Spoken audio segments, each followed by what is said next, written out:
लोग जी प्रोवाइजर 5 में पता क्या लिखा? आप ये भी तो हो सकता है 2 पॉलिसी ले ले, 3 पॉलिसी ले ले 1 फरवरी 2021 का। वो कहता है एग्रीगेट अमाउंट 2.5 लाख से ऊपर देखेंगे।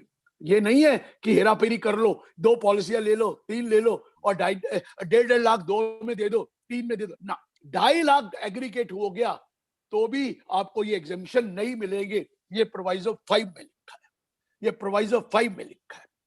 प्रोवाइजो 6 में क्या लिखा है जरा ध्यान रखना कौशल जी।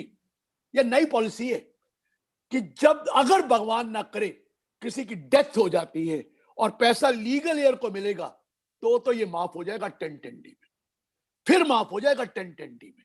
लेकिन वो खुद लेगा और 2.5 लाख से ऊपर पेमेंट कर दी है कभी तो फिर वो माफ नहीं होगा 1010D में, वो एग्जेम्प्ट नहीं होगा 1010D में। ये भी लिख दिया वो एग्जेम्प्ट नहीं होगा 1010D में। और प्रोवाइजो 7th में डाल दिया कौशल जी कि अगर गवर्नमेंट अगर आप कोई डिफिकल्टी होगी तो गवर्नमेंट गाइडलाइंस इशू करेगी इन दिस रिस्पेक्ट और वो सबके ऊपर बाइंडिंग होगी। ये प्रोवाइजो डाले 4th, 5th, 6th, 7th। 4th, 5th clear cut है, 2.5 लाख से ऊपर दोगे तो ये क्या है, एग्जेम्पशन नहीं मिलेगी। तो फिर क्या होगा?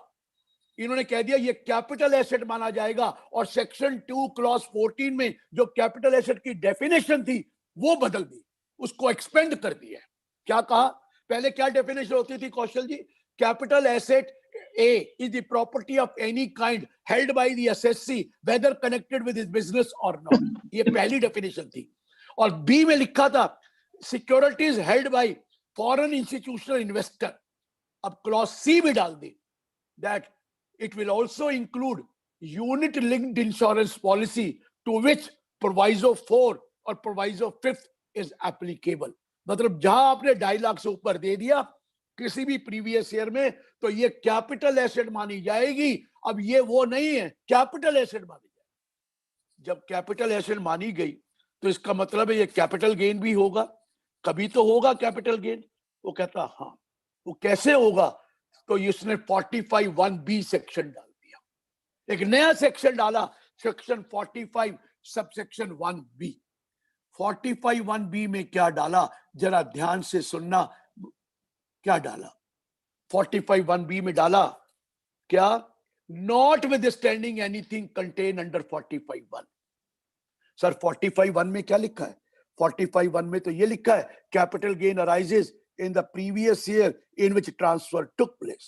वो कहता ना, in this case में if you have taken a ULIP policy on which in which 4th and 5th proviso is applicable, in that case the capital gain will arise in the previous year in which the amount is received from insurance company।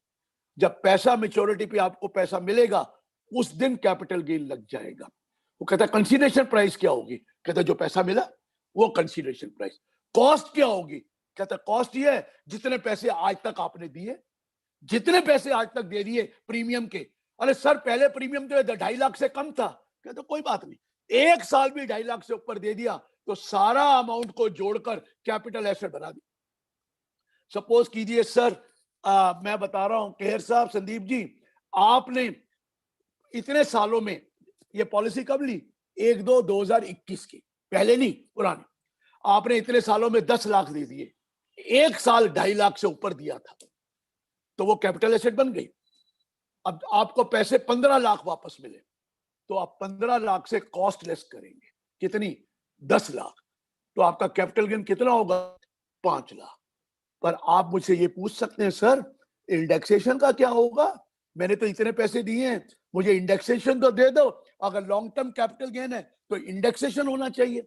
वो कहता है रुक जाओ कौशल जी, वो कह रहा है रुक जाओ, ना ना ना, हम तो आपको नहीं देंगे क्योंकि हम इसको टैक्स करेंगे सेक्शन 112A में, जहां लिस्टेड शेयर है ना, जहां unit of equity oriented fund है, वहीं पे उन्होंने डाल दिया unit linked insurance policy to which proviso 4th and 5th is applicable. आपको कह दिया कोई इंडेक्सेशन नहीं मिलेगा, लेकिन एक फायदा कर दिया कौशल जी, 10% टैक्स लगेगा, 10% विदाउट इंडेक्सेशन। और इंडेक्सेशन नहीं मिलेगा, लेकिन आपको पता है 112 में 1 लाख माफ भी है। 1 लाख के ऊपर आपको 10% टैक्स लगेगा। अगर शॉर्ट टर्म है तो वही लगेगा 111A। शॉर्ट टर्म में 111A 15 और लॉन्ग है तो 10, लेकिन इंडेक्सेशन नहीं मिलेगा। तो कौन कौन से सेक्शन चेंज किए? सेक्शन 214 कैपिटल एसेट की डेफिनेशन डाली। सेक्शन 45(1)(b वो निकाला कि how to compute capital gain. Section 47 transfer की डेफिनेशन चेंज करी। सेक्शन 55 कॉस्ट बता दी गई, और सेक्शन 112A कि किस रेट पे टैक्स लगेगा। ये सारे क्लियर हो गए sir? Is this clear to you? मेरे पास बहुत महानुभाव बैठे हुए हैं सामने, जरा सिर हिला दें तो बहुत अच्छा लगता है मुझे कि भैया आपको समझ में आ गई है। तो ये अलग आया जी। अब मैं आगे बढ़ रहा हूं। लो जी, कौशल जी एक बातें सुनिए। वो कहेंगे कौशल जी का नाम ले रहे हैं, बाकी नाम नहीं ले रहे। यहाँ कभी कभी नाम संदीप केयर जी की ले लेते हैं। संदीप गोयल जी का बर्थडे था, उनका तो नाम नहीं लिया। मुझे नजर नहीं आ रहे संदीप गोयल जी फोटो में, शायद वो पीछे चले गए। अगर है सामने तो उनका नाम भी ले दूंगा। तो लोक जी का नाम भी लिया मैंने, औरों का नाम मैं ले लेता हूँ। थोड़ा थोड़ा नाम पता नहीं है, गलती से गलत नाम बोल दिया तो वो कहेंगे लो भैया मेरा नाम ही गलत कह दिया। इसलिए मैं जरा डरते डरते बोल रहा हूँ। जिनकी शक्लें मैं जानता हूँ उनका नाम लिए जाता हूँ। हाँ जी, संदीप गोयल जी आ गए हैं क्या? ठीक ठीक। आइए सुनिए, अब जरा ध्यान से सुनिए सर, मैं क्या कहना चाहता हूं संदीप जी। अब एक संदीप बोल दूंगा तो दोनों खुश हो जाएंगे, केयर है कि गोयल है वो अपने आप सोचते रहेंगे। संदीप जी मैं एक चीज बताने जा रहा हूं, सुनिए ध्यान से। अरे गवर्नमेंट डिसइन्वेस्टमेंट करने जा रही है, पब्लिक सेक्टर कंपनी से डिसइन्वेस्टमेंट करने जा रही है। एक बड़े एग्जांपल देता हूं। आजकल बैंक है तो उन्होंने कह दिया जो बैंकों का एनपीए है, वो लोन बुक जो एनपीए की है, हम इसको यहां से हटाकर ट्रांसफर करने जा रहे हैं। कहां पर? एक बैड बैंक बना रहे हैं। और बैड बैंक बना के आप उधर ले जाए, सारी जो नॉन परफॉर्मिंग एसेट है वहां पे रखिए, और वहां से रिकवरी होती रहेगी। बैंक अपना काम करते रहे, बैंक अपना काम करते रहे, वहां से रिकवरी हो जाएगी। तो वो तो ट्रांसफर करेंगे एसेट को, वो एसेट ट्रांसफर करेंगे तो कैपिटल गेन टैक्स लगेगा। उन्होंने कहा रुको रुको रुको, सेक्शन 2 क्लॉज 19AA में डी मर्जर की डेफिनेशन है। उस डी मर्जर में लिखा है यू ट्रांसफर ए अंडरटेकिंग और a division of undertaking and to a another undertaking, वो डीमर्ज कंपनी और रिजल्टिंग कंपनी बन जाती है। अब इन्होंने एक नई चीज डाली है कि reconstruction of a public sector company और splitting of a public sector company.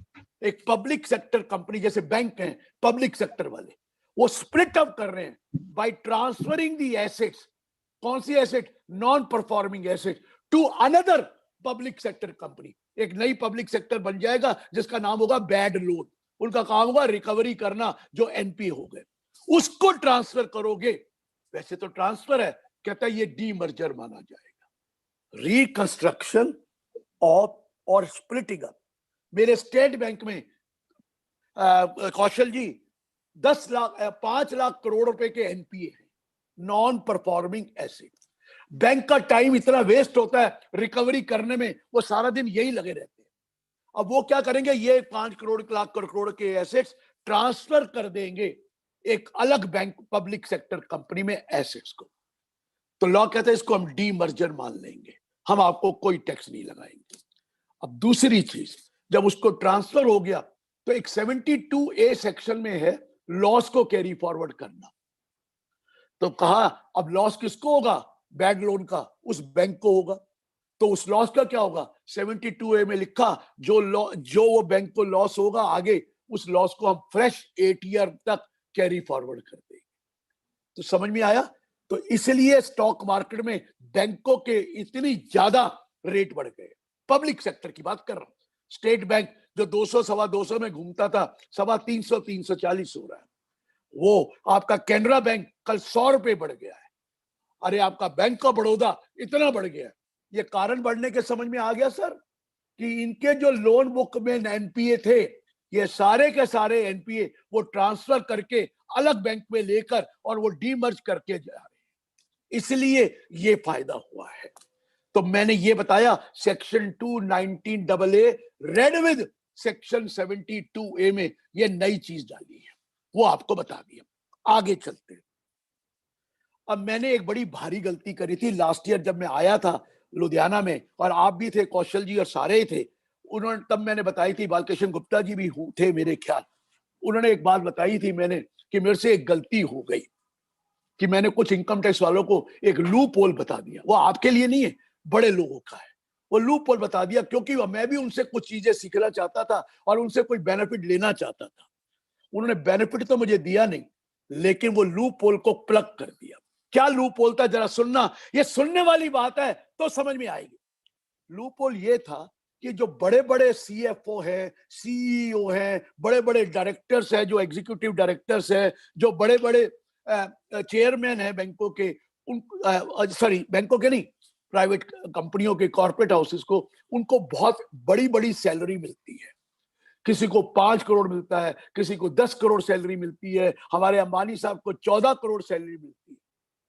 अब इन्होंने एक नया तरीका निकाला था कौशल जी, क्योंकि एक हमारे यहाँ क्वेश्चन है, हमारे यहाँ एक इनकम टैक्स में रूल है, employer contribution to recognise provident fund is exempt up to 12% of the salary of the employee. अगर 12% सैलरी में दे तो एम्प्लॉय के हाथ में वो पूरा का पूरा प्रोविडेंट फंड माफ है। अब ये क्या करते थे, 5 करोड़ सैलरी है, 12% कितना हुआ, 60 लाख रुपया, 60 लाख रुपया हर साल एम्प्लॉय के अकाउंट में क्रेडिट कर दिया, और एम्प्लॉयर को डिडक्शन 60 लाख की मिल गई क्योंकि एम्प्लॉयर कंट्रीब्यूशन है, मिल गई। लेकिन एम्प्लॉय को वो 60 लाख पूरा का पूरा माफ हुआ, वो सैलरी में जुड़ना ही नहीं। और फिर उसके बाद संदीप जी उसके ऊपर जो इंटरेस्ट आता रहेगा ईयर बाय ईयर, और वो भी माफ है, वो भी माफ हो गया। और जब उनको पेमेंट वापस मिलेगी मैच्योरिटी पे तो करोड़ों रुपया मिलेगा, और वो करोड़ों रुपया माफ है। ये इतना बढ़िया गैम्बल इतना बढ़िया प्लानिंग चल रही थी कि लोग तो किए कर। मैं भी 2 कंपनी, लिमिटेड कंपनी का अलग बोर्ड भी थी, ये भी, मैं उसका मेरा सीईओ और सीएफओ को 6 करोड़ रुपया सैलरी मिलती थी। वो कहते मार दिया सब, आप तो हमारे आदमी होकर हमारा बेड़ा गर्क कर दिया, मेरा 72 लाख रुपए का नुकसान हो गया। मैंने कहा क्यों नुकसान हो गया? कहते 72 लाख रुपए मेरा हर साल कंट्रीब्यूट करता था एम्प्लॉयर, एम्प्लॉयर को डिडक्शन मिल जाती थी, मेरे को एग्जेम्पशन मिलती थी, और ये मेरा पैसा एफडी में पड़ा है बैंक में, मुझे तो चाहिए नहीं था, मेरे तो बड़े पैसे हैं, वो तो मेरे प्रोविडेंट फंड में पड़े हैं, और इंटरेस्ट भी टैक्स फ्री मिलता था, और जब मैं रिटायर होता तो मुझे अरबों रुपया मिल जाता। मैं कहा भैया माफी कर दे, गलती हो गई, लेकिन पर्पस कुछ और था। अब क्या रूल बन गया था पिछले साल, employer contribution to provident fund shall be exempt to the extent of 12% of salary or rupees 7,50,000। 7.5 lakh का माफ किया, और 60 में 7.5 माफ किया, और 52,50,000 परकोजिट मान लिया गया, और परकोजिट मान के उसकी सैलरी में जुड़ जाएगा। वो कहेगा मुझे टैक्स देना पड़ेगा। अबे भैया पैसे तो आए नहीं, कहता ना ना ना 52,50,000 पे टैक्स दे। और दूसरा, इसके ऊपर जो इंटरेस्ट आएगा आगे वो भी हर साल टैक्स होगा। कहता थी मरवा दिया सर आपने, ये मेरे गलती करी थी, हाथ जोड़ के मैं कह रहा हूं। लेकिन आप लोगों को फर्क नहीं, ये बड़े बड़े रिच आदमियों को फर्क पड़ा। मेरे को बहुत नाराज हुए बड़े कॉर्पोरेट हाउसेस कि आपने ये क्या करा दिया, घर का बेदी लंका ढाए। मैंने कहा मैं विभीषण नहीं हूं सर, मेरी से ये गलती नहीं हुई थी, मेरे से तो एक नॉर्मल मैंने देखा था कि ये मिस यूज हो रहा है, और मैंने कह दिया, और मैंने सोचा कोई मुझे भी फायदा औरों को करा दूं। लेकिन इस बार तो मैंने कुछ कहा ही नहीं था कौशल जी, इतनी हिस्ट्री बताई। अब हिस्ट्री बताता हूं क्या है। इंप्लॉय कंट्रीब्यूशन है प्रोविडेंट फंड में, है ना सर? इंप्लॉय कंट्रीब्यूशन आपको एटीसी में डिडक्शन मिलती है 1,50,000 रुपए की, इससे ज्यादा तो नहीं मिलती। लेकिन कई इंप्लॉय बहुत बड़े लोग हैं, पैसे हैं। मेरा अपना ही को ऑथर डॉक्टर रवि गुप्ता, वो श्रीराम कॉलेज में पढ़ाते थे, अब तो रिटायर हो गए। उनके पास अपनी प्रैक्टिस थी, एडवोकेट है, लेकिन जितनी सैलरी मिलती थी सारी प्रोविडेंट फंड में डाल देते थे, रिकॉग्नाइज प्रोविडेंट फंड में हर महीने डाल देते थे। साल का 25-30 लाख रुपया जुड़ गया, और वो कहते थे मुझे डिडक्शन की जरूरत नहीं है, डिडक्शन तो 1.5 लाख ही मिलेगी, लेकिन जो 25 लाख मैंने डाला कौशल जी, उसके ऊपर जो इंटरेस्ट मिलेगा वो तो माफ होगा, पूरा का पूरा इंटरेस्ट माफ होगा। क्योंकि 25 लाख हर साल जुड़ गया और उस पर इंटरेस्ट 8, 9, 10, 11, उस वक्त तो 14 भी था, वो माफ हो रहा। लो जी, इन्होंने ये भी पकड़ लिया। कहते हैं employ contribution to provident fund और recognise provident fund if it exceeds 2,50,000 in a previous year. अगर 2.5 लाख से ऊपर का कंट्रीब्यूशन करेंगे, हाँ डिडक्शन 1.5 की मिलेगी, 2.5 से करेंगे तो 2.5 के ऊपर जितना भी अमाउंट आपने कंट्रीब्यूट किया कौशल जी, उसका जो इंटरेस्ट आएगा वो आपके हाथ में टैक्स कर। वो कहता है ये तो आपने मजा ले लिए, बैंक में जमा कराओ तो टैक्सेबल इनकम है और इंटरेस्ट टैक्सेबल है, और आप प्रोविडेंट फंड में जमा करा के टैक्स फ्री इनकम ले रहे हो इंटरेस्ट। तो अब तो 2.5 लाख से ऊपर अगर आप कंट्रीब्यूट करेंगे तो आप उतने अमाउंट पर इंटरेस्ट का टैक्स, इंटरेस्ट जो आएगा हर साल, और कंपाउंड है तो कंपाउंड आएगा, उसको आपको टैक्स लग जाएगा। कहना गए थे ईद मनाने रोजे गले पड़ गए। अब तो दोनों तरफ से मार पड़ गई, एम्प्लॉयर कंट्रीब्यूशन भी और एम्प्लॉय कंट्रीब्यूशन दोनों में हालत खराब हो गई। तो समझ में आया सर, स्टोरियां सुनानी पड़ती हैं, नहीं तो चीज समझ में नहीं आती है। और तो कहते हैं 2 मिनट में बढ़ा के सेक्शन 10, 11 में ये हुआ, 10, 12 में ये हुआ। जब स्टोरी नहीं सुनाएंगे तो समझ में कैसे आएगा। तो क्लियर हो गया सर, ये 10, 11 और 10, 12 है। अब जरा ध्यान से रखिए, मेरे ख्याल कौशल जी ने भी प्रोग्राम कराया था चैरिटेबल ट्रस्ट का, याद है? चैरिटेबल। अब जरा ध्यान से सुनिए, चैरिटेबल ट्रस्ट में कुछ चेंजेस तो उन्होंने खुद किए हैं और कुछ मैंने करवाई है क्लैरिफिकेशन लेने के लिए, और बहुत अच्छी क्लैरिफिकेशन आई है। पहले जो उन्होंने की है वो आपके फायदे में की है सर। एक सेक्शन है 1023C 3IAD और दूसरा है 3IAE। कौन सा सेक्शन है आपको पता है? मैं तो आपके ऊपर इंप्रेशन बना रहा हूं कि मुझे सेक्शन भी आता है, क्लॉज भी आती है, सब क्लॉज भी आती है, लेकिन पता है आपको है उसके टेक्स्ट आपको मालूम है क्या है वो text? Income of a university or educational institution not for making any profit but for imparting education shall be exempt if the gross receipt do not exceed कितना? 1 करोड़। याद आया? अगर 1 करोड़ से ऊपर नहीं है उसकी रिसीट तो उस एजुकेशनल इंस्टीट्यूशन, उस स्कूल, उस कॉलेज की इनकम पूरी माफ होगी। उसमें कोई 85% नहीं है, उसमें कोई अप्रूवल की जरूरत नहीं है, उसमें कोई ऑडिट की जरूरत नहीं है। सिर्फ एक चीज की जरूरत है, रिटर्न भरना कंपलसरी है। और 3IAE में यही लिखा था, इनकम ऑफ ए हॉस्पिटल और medical institution not for making profit but for imparting education shall be exempt if the gross receipt of that hospital or medical institution do not exceed 1 crore. वहां पर भी 1 करोड़ था। ठीक है सर। अब इन्होंने क्या किया है, त्रिलोक जी क्या किया है, जरा ध्यान से सुनना। ये 1 करोड़ की लिमिट को बढ़ाकर 5 करोड़ कर दिया है। तो छोटे छोटे स्कूल, छोटे छोटे कॉलेज, छोटी छोटी यूनिवर्सिटी, छोटे छोटे जो बना रखे हैं रिकॉग्नाइज, अगर 5 करोड़ से ज्यादा ग्रॉस रिसीट नहीं है तो उसकी टोटल इनकम एग्जेम्प्ट होगी।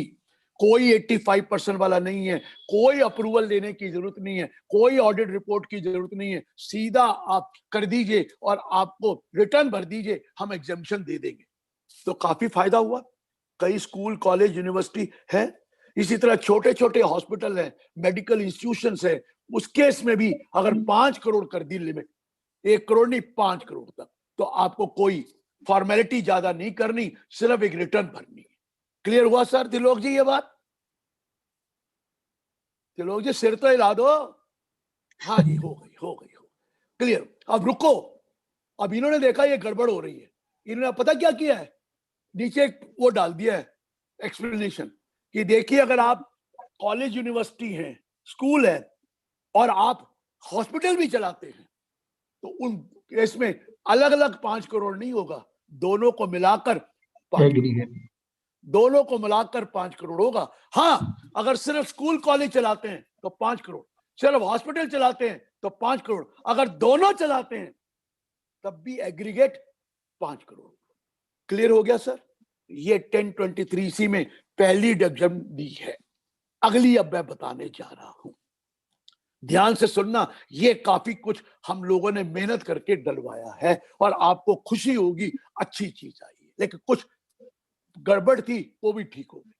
सर आपको मालूम है 11(1)D में voluntary contribution with a specific direction that it will form part of the corpus of the trust, वो वो पूरी की पूरी माफ होती हैं कॉर्पस डोनेशन, वो उसको खर्च करने की जरूरत नहीं है, वो माफ है।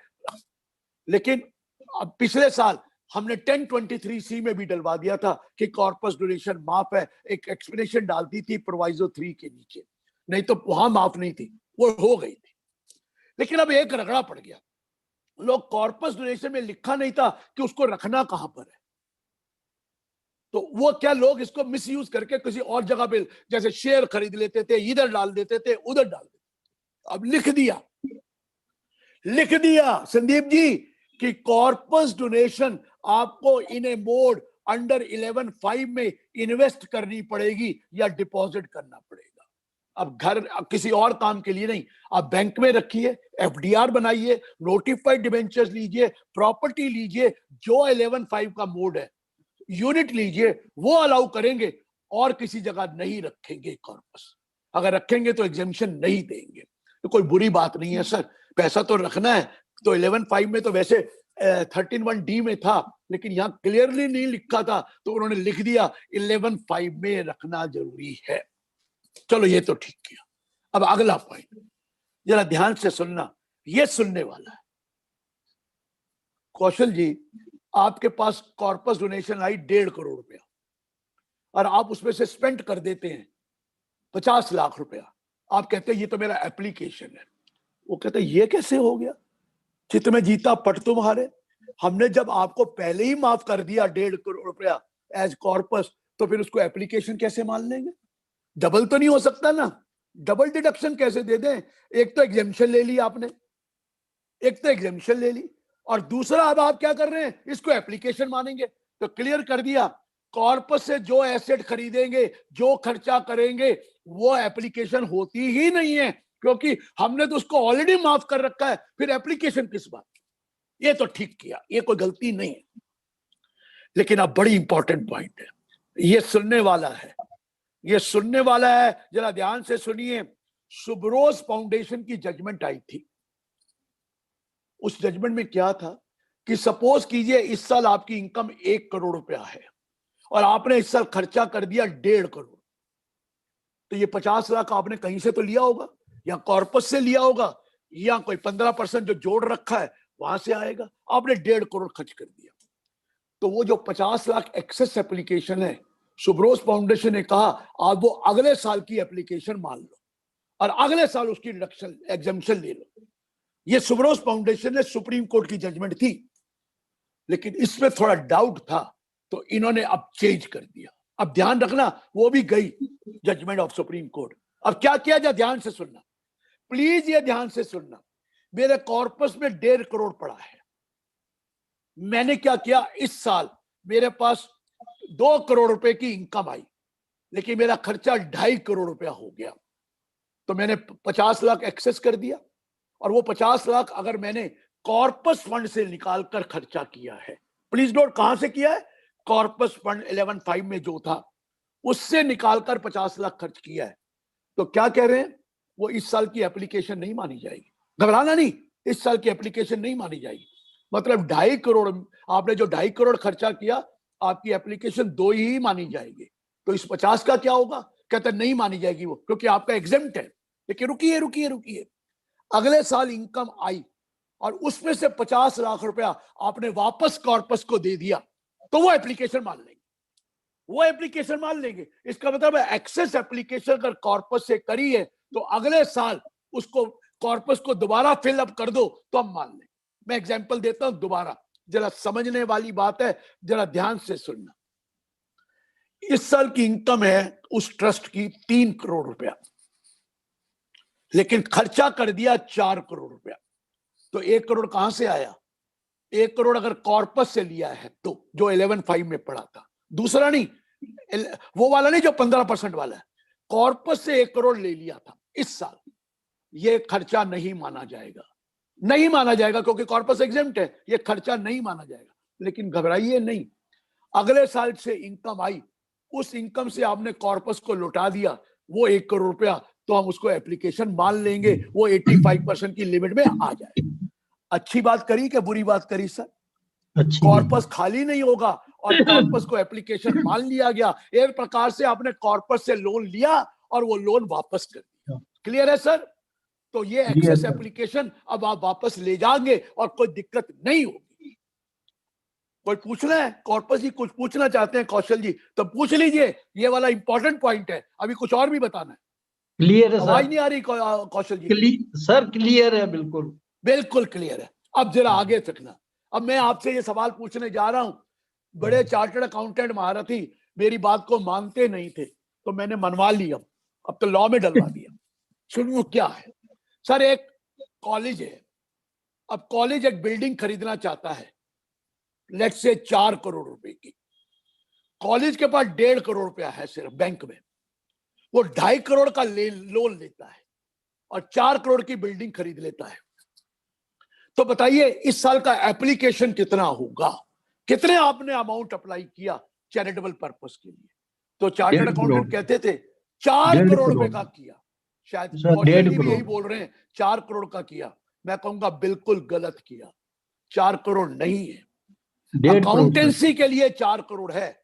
अकाउंटेंसी के लिए ठीक है कि आपने एसेट 4 करोड़ की खरीदी, बैंक बैलेंस 1.5 करोड़ कम हो गया और 2.5 करोड़ रुपया लोन ले लिया, तो लाइबिलिटी साइड में 2.5 करोड़ डाल दिया और 4 करोड़ रुपए का हिसाब कर दिया। लेकिन इनकम टैक्स कहता है ना ना 4 करोड़ नहीं है। वो कहता क्यों नहीं है? कहता जो लोन 2.5 करोड़ का लिया क्या वो इनकम है? लोन तो इनकम नहीं होती, लोन तो कभी भी इनकम नहीं होती। तो आप कैसे कह रहे हैं? ये मैंने अपने लॉ में डाला था। आप कैसे कह रहे हैं कि ये एप्लीकेशन है? ये नहीं होगा। तो कितना एप्लीकेशन होगा? सिर्फ 1.5 करोड़ होगा। कहता वो 2.5 करोड़ का क्या होगा? कहता रुक जाओ ना, 1.5 होगा।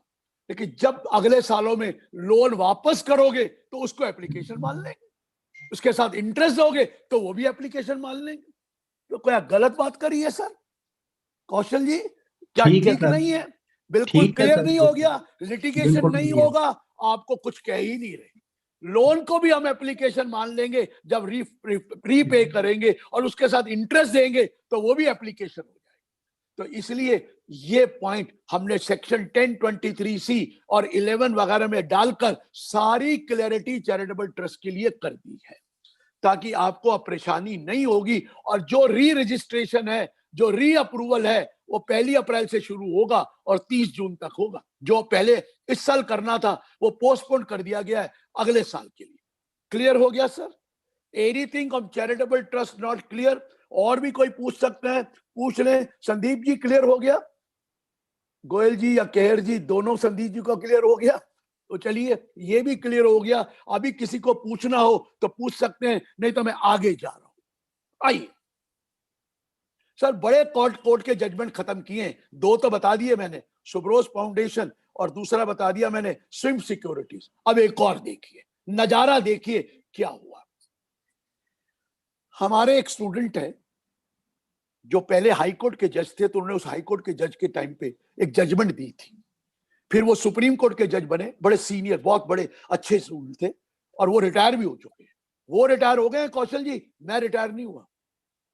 वो सुप्रीम कोर्ट के जज at the age of 65 retire हो चुके हैं, और उनका नाम आपको पता है, वो है मिस्टर अर्जुन सीकरी।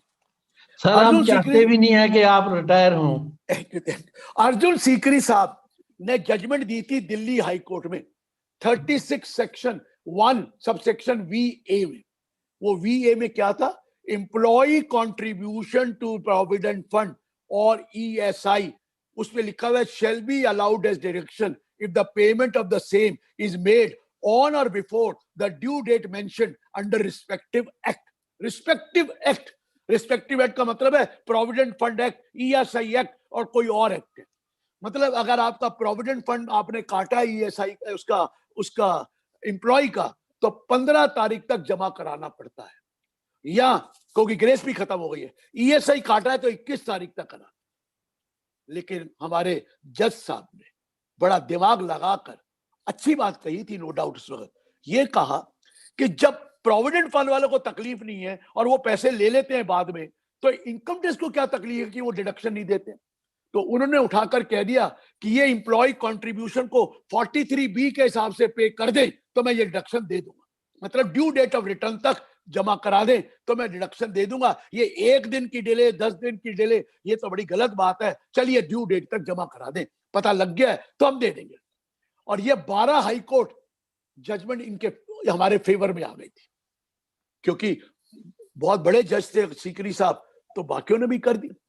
लेकिन एक गुजरात हाई कोर्ट ने कहा नथिंग डूइंग, ये तो due date under respective act है, हम नहीं देंगे। और एक और हाई कोर्ट ने भी कह दिया।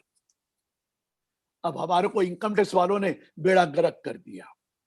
अब उन्होंने क्या किया है, 36 सबसेक्शन 1 क्लॉज VA के नीचे एक एक्सप्लेनेशन डाल दी है। It is hereby clarified that the due date mentioned under 36(1)(a) has nothing to do with the due date mentioned under 43B.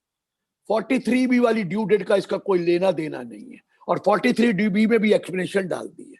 क्या क्लियर कर दिया कि भाई साहब ये ड्यू डेट ऑफ रिटर्न वाला नहीं होगा, एक दिन भी डिले करोगे, मतलब 15 तारीख प्रोविडेंट फंड की, 21 तारीख ESI की, एक दिन भी डिले होगा तो आपको ये डिडक्शन मिलेगी नहीं, ये आपकी इनकम मान ली जाएगी। मर गए लोग। एक दिन भी डिले हो जाए तो एम्प्लॉय कंट्रीब्यूशन का डिडक्शन आपकी इनकम मान ली गई। मेरी कहां से इनकम है? वो कहता है जीएसटी में भी तो ये होता है, जीएसटी कलेक्ट करो, इनकम है, पे कर दो, डिडक्शन है। तो इसलिए ESI आपने कलेक्ट किया, प्रोविडेंट फंड कलेक्ट किया एम्प्लॉय का, ये आपकी इनकम हो गई। 15 तारीख और 21 तारीख तक करा दें तो डिडक्शन मिलेगी, नहीं तो आपकी इनकम होगी। मर गए लोग। अब मुझे किसी ने कहा सर ये एक्सप्लेनेशन है, और एक्सप्लेनेशन तो होती है उस दिन से जिस दिन लॉ बना, तो क्या हमारे पिछले केस खोल देंगे? त्रिलोक जी हंस रहे हैं। त्रिलोक जी को पता है कि पिछली डेट से एक्सप्लेनेशन होती है, लेकिन रुकिए त्रिलोक जी, हमारी इस गवर्नमेंट ने एक एश्योरेंस दे रखी है कि हम रेट्रोस्पेक्टिव इफेक्ट से नहीं करेंगे।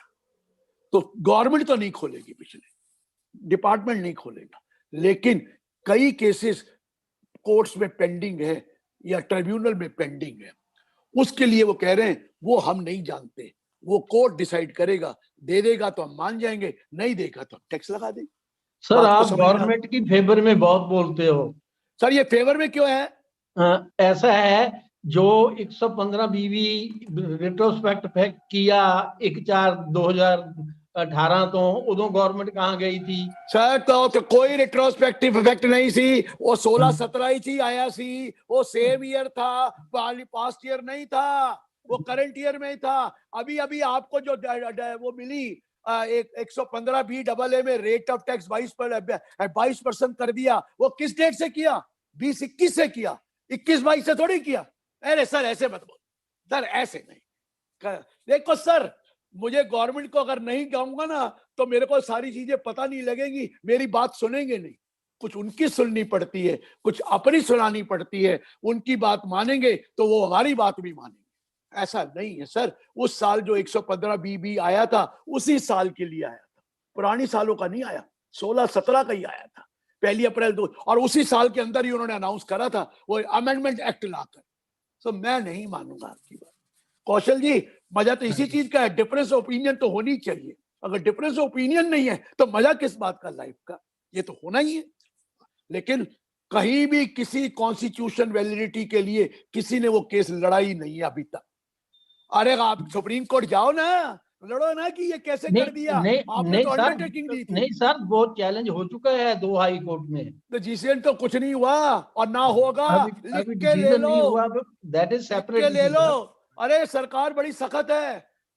अरे वो जो डेट एक्सटेंशन की थी, बॉम्बे हाई कोर्ट भी हिल गया, और वो गुजरात हाई कोर्ट ने भी कह दिया हाथ जोड़े सर, हम नहीं डेट एक्सटेंड करेंगे। अब ये सरकार जो है ना बड़ा ध्यान रखती है। वो कहता है जब हम गलत काम नहीं करते तो दूसरे क्यों गलत काम करें? नहीं मानेंगे, नहीं मानेंगे। और कौशल जी ये मत सोचना कि ये मोदी जी दोबारा नहीं आएंगे। आएंगे तो वही, मैं बीजेपी का नहीं हूं फिर भी बता रहा हूं, आएंगे तो वही। मैं बीजेपी का नहीं हूं लेकिन फिर भी बता रहा हूं, आएंगे तो वही। क्योंकि जो अच्छा काम वो कर रहे हैं, आपको बुरा लगा होगा फेसलेस असेसमेंट, आपको बुरा लग रहा होगा फेसलेस अपील, आपको बुरा लग रहा होगा फेसलेस ITAT, ये सब कुछ आपको कुछ दिनों के बाद अच्छा लगेगा। अब आप जैसे नॉलेज वाले आदमियों की वैल्यू बढ़ गई। पहले तो कहते थे अरे मैं करवा लूंगा, मैं हूं ना, मैं हूं ना, मैं हूं ना, ओ मेरे को वो जानता है, मैंने उससे केस करवा रखा है या मेरे दोस्त ने करा रखा है, मैं जाके करवा लाऊंगा। अब नहीं होगा। अब तो आर्ट ऑफ ड्राफ्टिंग, रिप्लाई करना, कम्युनिकेट करना, उसी की वैल्यू है। अब पढ़े लिखे तो सब हैं, लेकिन पढ़ना लिखना छोड़ दिया था ये सोचकर काम तो पैसों से ही होना है, तो पढ़ लिख के क्या करेंगे। अब पैसों से काम नहीं होगा, अब इस यहां से काम हो। यहां दोनों चीजें हैं, दिमाग भी और डेस्टिनी भी। मेहनत भी करेंगे और भगवान करेगा तो अच्छे काम मिलेंगे। अच्छी चीज के लिए बुरा नहीं मानना चाहिए और आहिस्ता। अब वो कहेंगे यार फिर गवर्नमेंट की फेवर कर रहे। मैं गवर्नमेंट की फेवर नहीं कर रहा, उसमें हमें भी दिक्कत होती थी और गवर्नमेंट में भी करप्शन बहुत थी। कम से कम पूरी करप्शन नहीं जाएगी, कम तो हो जाएगी, कम तो हो जाएगी। इसलिए अच्छी चीजें को मान लेना चाहिए, कोई बुरी बात नहीं है। आगे चल रहा हूं, मुझे थोड़ा ब्रेक देना पड़ता है ताकि लोग आप बुरा ना माने कि कोई थक गए। आइए आगे चल। सर ये पेंडिंग अपील्स में तो नहीं कोई मानेगा इसको, एक्सप्लेनेशन को। वो तो अपील में तो जो पेंडिंग पड़ी है उनमें तो जरूर लगाएंगे जी। सर वो गवर्नमेंट कर देगी, लेकिन आगे की बातें करो, फ्यूचर की बातें करो, एग्जिस्टिंग बातें ना करो, वो हो जाएगा। एग्जिस्टिंग बातें छोड़ दीजिए, फ्यूचर की बात कर रहे हैं। फिर हम आप कहें आगे ना भी तो करा काम देंगे करेंगे। सर, आप कहें ना फिर करा देंगे। अभी मुझे कुछ ना कहो, कुछ ना कहो, ये ठीक है बात कह रहा हूं। चलिए आगे बढ़ते हैं।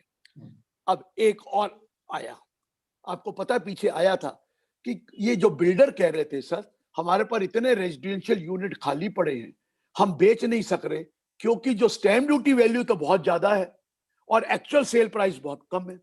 हमें तो 43 सीए में सेल स्टैम्प ड्यूटी पे प्रॉफिट देना पड़ेगा और बायर को जो डिफरेंस है उसके ऊपर कैपिटल गेन, उसके ऊपर इनकम देनी पड़ेगी।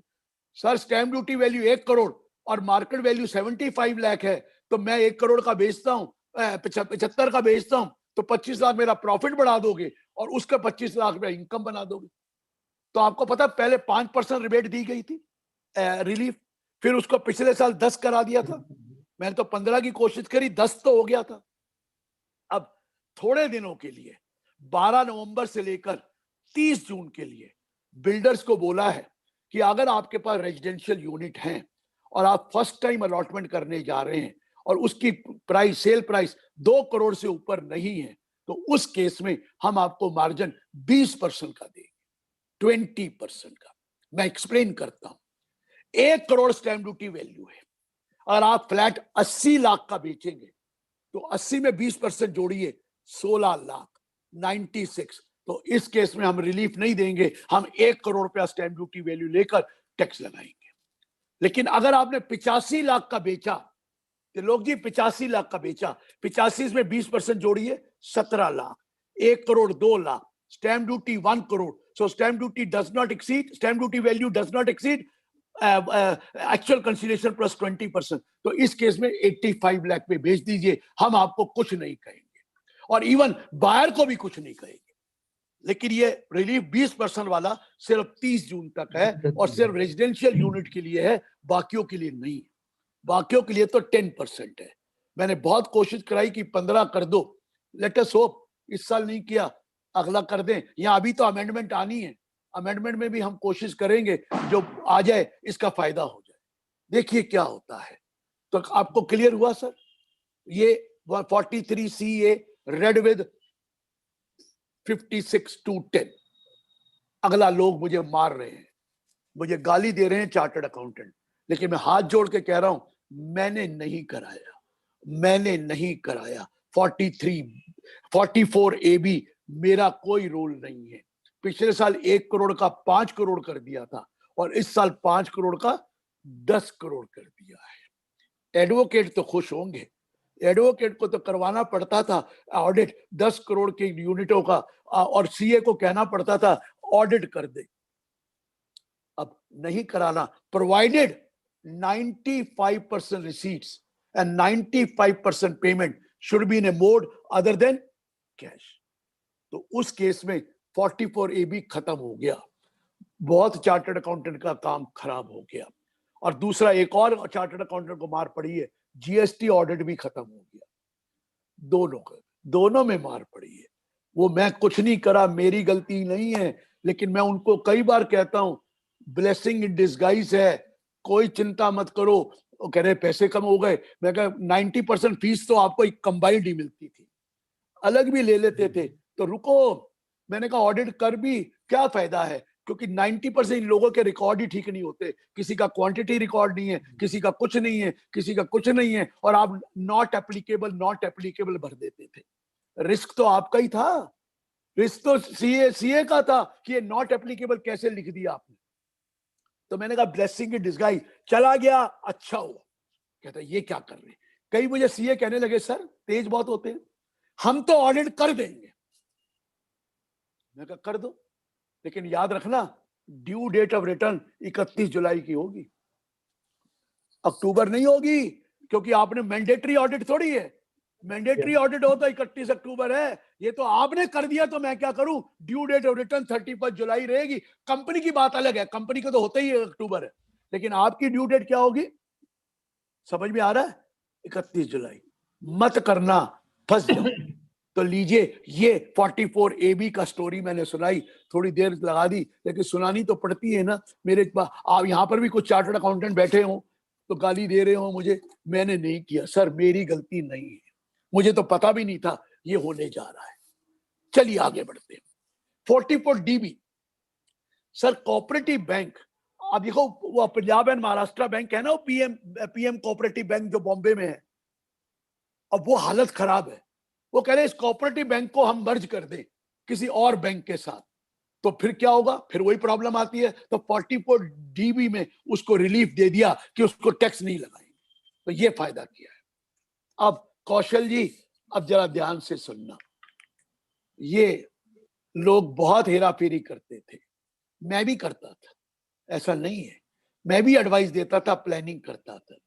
आपको मालूम है कि 45(4) में लिखा हुआ है कि अगर डिसोल्यूशन हुआ और अदरवाइज हुआ, और at the time of dissolution अगर एसेट इन काइंड अगर आप पार्टनर को देते हैं या मेंबर को देते हैं एओपी के, तो उस केस में कैपिटल गेन किसको लगेगा, फर्म को, और उसके लिए फेयर मार्केट वैल्यू निकालकर कैपिटल गेन निकालना पड़ेगा फर्म के हाथ में, क्योंकि आपने एसेट किसको दी है, पार्टनर को दी है, पार्टनर को दी है ना। 45(4) उसमें दो चीजें का रगड़ा पड़ रहा था। एक तो कहते थे आपने पार्टनर को ट्रांसफर करी है, वो कहता अपने आप ही को दी है, तो उन्होंने एक लैंग्वेज ये गलती थी। और दूसरा क्या करते थे लोग, मेरे जैसे आप जैसे एडवाइस करते थे कि यार ऐसे करो 2 साल पहले इसको रीवैल्यू कर लो, और रीवैल्यू करने के बाद अब उसको आप उसका कैपिटल वापस कर दो, कैपिटल बढ़ गया रीवैल्यूएशन प्रॉफिट से, ये कर दो। अब सरकार ने दोनों चीजें पकड़ ली हैं। और कई लोग ये कहते थे रिटायरमेंट इंक्लूडेड नहीं है, सिर्फ डिसोल्यूशन इंक्लूडेड है, डिसोल्यूशन और अदरवाइज लिखा है। हालांकि जजमेंट थी बॉम्बे हाई कोर्ट की ए.एन. नायक की कि इसमें डिसोल्यूशन भी इंक्लूडेड है, लेकिन लोग मानते नहीं थे। लेकिन लीजिए अब क्या कर दिया, 45(4) और 45(4)A 2 सेक्शन डाल दिए पुराने सेक्शन को छोड़कर। उसने कहा जी आपका डिसोल्यूशन हो रहा है, आपने उसको या रिकॉन्स्टिट्यूशन हो रहा है, आप उसको कैपिटल देना चाहते हैं, और उस कैपिटल के बदले जो उसका कैपिटल बैलेंस है आप उसको एसेट दे रहे ना कैपिटल के बदले। तो प्लीज ये जो कैपिटल होगा ये रीवैल्यूएशन वाला नहीं होगा। कई लोग सेल्फ जनरेटेड एसेट निकालकर भी कैपिटल को कर देते थे, वो नहीं होगा। और दूसरा, इसमें कैपिटल गेन टैक्स लगेगा फर्म को मार्केट वैल्यू से, क्लियर कर दिया। पहले भी था लेकिन पहले क्लियर। अब एक 4A डाला, कौशल जी क्या डाला कि आप उसको रिटायर हो रहा है, आप उसको कैपिटल जितना कैपिटल उसका पड़ा है 50 लाख, आप उसको 60 लाख देने जा रहे हैं, 50 के बदले 60। इसके लिए 45(4)A डाल दिया, आपने उसको 60 लाख दे दिया, या उसको पैसे भी दिए और एसेट भी दे दी, और 60 लाख रुपए बन गया। तो क्या ये 10 लाख एक्स्ट्रा दिया, इसका क्या होगा? उसने कहा भैया 45(4)A लगेगा। इस केस में जितने पैसे दिए और साथ में एसेट दी, उसकी मार्केट वैल्यू लेकर अगर वो अमाउंट के उसके कैपिटल से ज्यादा है, तो जो डिफरेंस आएगा उसमें फर्म टैक्स देगी। डिफरेंस में फर्म देगी, वो नहीं देगा पार्टनर, फर्म टैक्स देगी। उसका कैपिटल 50 है, आपने 60 क्यों दिया, आपने 70 क्यों दिया उसको? और रीवैल्यू अलाउड नहीं होगा, रिवैल्यूएशन अलाउड नहीं होगा। तो दोनों तरफ से पकड़ लिया है। और इसलिए 45.4 और 45.4A डाला है। क्लियर हो गया सर? मैं बड़े आराम से कर रहा हूं आपके साथ, ये मत कहना इस बार कि मैंने आपको अच्छी तरह नहीं समझाया, औरों से ज्यादा समझा रहा। आइए 80EE, एक 80EE में लिखा था कि अगर आप अफोर्डेबल हाउस खरीदें, 45 लाख से ज्यादा ना हो और आपका लोन सैंक्शन 31 मार्च 21 तक तो हो जाए, तो आपको एडिशनल डिडक्शन इंटरेस्ट की देंगे 1.5 लाख रुपए की, 1.5 लाख। इस साल कोविड हो गया और लोगों ने मकान खरीदा ही नहीं है और लोन सैंक्शन ही नहीं कराए, इसलिए उन्होंने 80EE 1 साल के लिए एक्सटेंड कर दिया, अप टू 31 मार्च 22 तक लोन सैंक्शन करा लीजिए तो हम 1.5 लाख की आपको डिडक्शन दे दें। ये 80EE में कर दिया।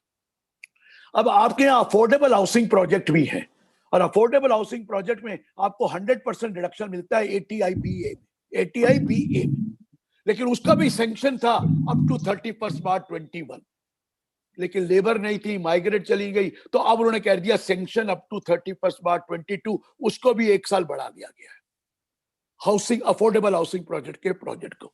अब एक और चीज सुनिए, मोदी जी ने एक नया कॉन्सेप्ट निकाला है, वो कहता है माइग्रेट लेबर आती है, माइग्रेट लेबर आपकी बाहर से आती है, उस बेचारों को अफोर्डेबल हाउसिंग रहते नहीं है और वो रहना चाहते हैं, लेबर बहुत आती है आपकी, कहाँ आपकी लेबर आती है, पंजाब में बहुत आती है, उन बेचारों के पास घर नहीं है, किराया दे नहीं सकते इतने महंगे महंगे घर के, तो उन्होंने कहा, मोदी जी ने कॉन्सेप्ट निकाला rental housing project, rental housing, affordable घर बनाओ छोटे छोटे, रेंटल के लिए दो, तो उससे जो प्रॉफिट आएगा उसको हम पूरा का पूरा एग्जेम्पशन दे देंगे अगर वो रेंटल वाले प्रोजेक्ट है। तो इसमें ये नया कॉन्सेप्ट निकाला, ATI-BA में सब सेक्शन 1A डाल दिया और आपको ये फायदा करा दिया। तो ये भी क्लियर हो गया सर। आगे बढ़ते, अब ध्यान से सुनना, ये सुनने वाला है सबको, क्योंकि यही तो रोज करते हैं हम, आप लोग रिटर्न भरते हैं और कई बार जानकर बिलेटेड रिटर्न भरते हैं, इंतजार करते रहते। कब तक बिलेटेड रिटर्न भरते हैं सर त्रिलोक जी? 31 मार्च तक अलाउड है। हाँ, फाइन लगता है 10,000 रुपया दिसंबर के बाद, और दिसंबर से पहले 5,000 रुपया, लेकिन कब तक अलाउड है? 31 मार्च तक। अगर रिवाइज करनी है तब कब अलाउड है?